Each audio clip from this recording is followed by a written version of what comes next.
Hello, this is Chef John from foodwishes.com with Mocha Semifreddo. That's right, every year about this time I get tons of requests for how to make ice cream without a machine.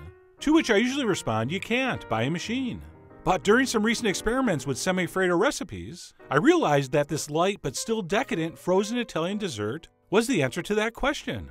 Plus, I have more good news. We're going to do all this with a very streamlined, simplified procedure. So let's go ahead and get started by throwing a couple eggs in a bowl. Now normally these eggs would be separated, and we'd use the yolks to make a zabayon and the whites to make a meringue. But we're going to combine those two things into one step that I'll call the zabarang. And believe me, nobody was more shocked than I was when this actually worked. And then to the eggs we'll add a little bit of instant coffee. And by the way, you only need a teaspoon or two, so don't buy a whole jar, just borrow some from your neighbor. And then we're also going to need some white sugar, as well as a little splash of your favorite coffee liqueur. I know you want to save it for your White Russians, but you could spare a little splash, dude. And then because we're calling this mocha, we need a little bit of cocoa. And then last but not least, a little pinch of salt. And what we want to do is take a whisk and mix this well before we take it to the stove and cook it over a double boiler until it's hot and thick. Except you know what? We're not going to use a double boiler. We're going to do this directly over a low flame. And sure, this might seem a little dangerous, and it's perfectly normal to be half scared, which I believe in Italian is semi-affredo. But don't worry, this is going to work. Just keep your heat on low, make sure you continue to whisk. And by the way, I thought you could see it in the frame, but you can't. But I do have a very firm grip on this bowl with a towel, because obviously this bowl is going to get hot. And one huge pro tip, don't let the towel catch on fire, especially if you're litigious and would blame me for that. So please be careful. And like I said, we're going to cook this pretty much whisking continually until those eggs cook through and the mixture thickens up. And this is going to take a few minutes. And I realize not everyone's arms are as freakishly strong as mine are. So if your arm gets tired and you need a break, no problem. Just remove the bowl from the heat until your arm and or wrist recovers, and then put it back over the heat and continue to whisk and cook. And of course, if you have an electric mixer, you can use that here. And as you do this, you'll notice it will get thicker and foamier. And towards the end, you may even see a wisp or two of steam. And we want to keep whisking and cooking until eventually we have something that looks like this, which some people would refer to as the ribbon stage, because those ribbons of mixture dripping off the whisk sort of stay on the surface for a second or two. And what happens if you go too far and the eggs scramble? No problem, just start over. So at this point we will remove that from the heat and cool it down completely. And what I like to do is just pop that on top of a bowl of ice water, or in my case just a bowl of very cold water. And once that mixture has cooled down, we can move on to the final step, which is the whipped cream. So we're going to add some ice cold heavy cream to an already cold bowl. Yes, keep the bowl and the cream in the fridge. It will definitely whip up faster and easier. And we want to whip this cream into fairly stiff peaks. And the only thing we're going to add to this is a little bit of sugar. And ideally we would add the sugar right here when we just start to get nice soft peaks. But to be honest, I forgot for a couple seconds, so I actually didn't add my sugar until this point. But the good news is it still worked.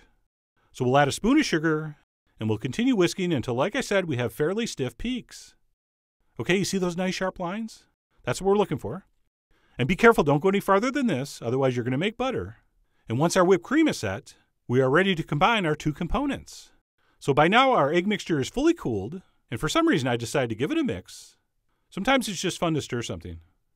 But anyway, what we're going to do to finish this off is to add our egg and coffee mixture to the whipped cream, and then we'll take a spatula and stir this together until it's just combined. And you'll notice I didn't say fold. This mixture just isn't going to be thick and airy enough for your classic folding technique. But as you'll see, that's not going to be a problem, because despite this being much looser than a traditional Semifreddo recipe, we still have tens of thousands of little tiny air bubbles, which once frozen is going to give this dessert its amazing ice cream-like texture.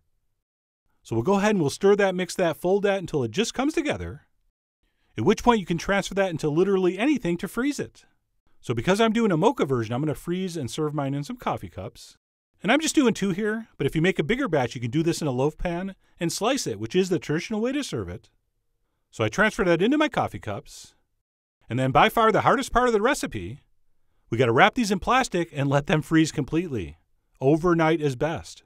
So the exact time is going to be up to you to decide. You are the Tom Petty of when these are ready. And yes, the waiting is the hardest part. So I did leave mine overnight, at which point we can pull it out and see what we got.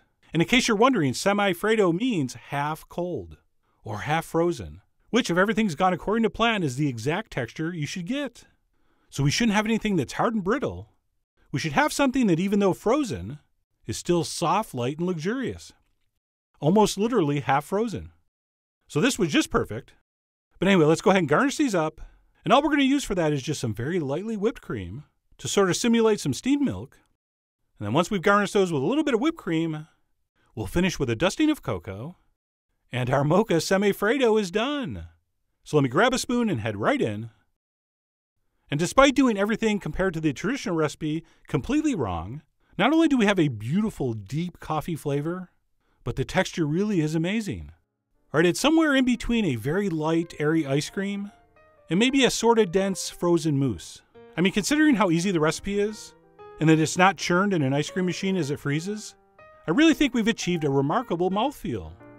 But anyway, that's it. Mocha Semifreddo. I really do hope you give this half-frozen, but fully delicious, Italian ice cream-like dessert a try soon. So head over to foodwishes.com for all the ingredient amounts and more info as usual. And as always, enjoy.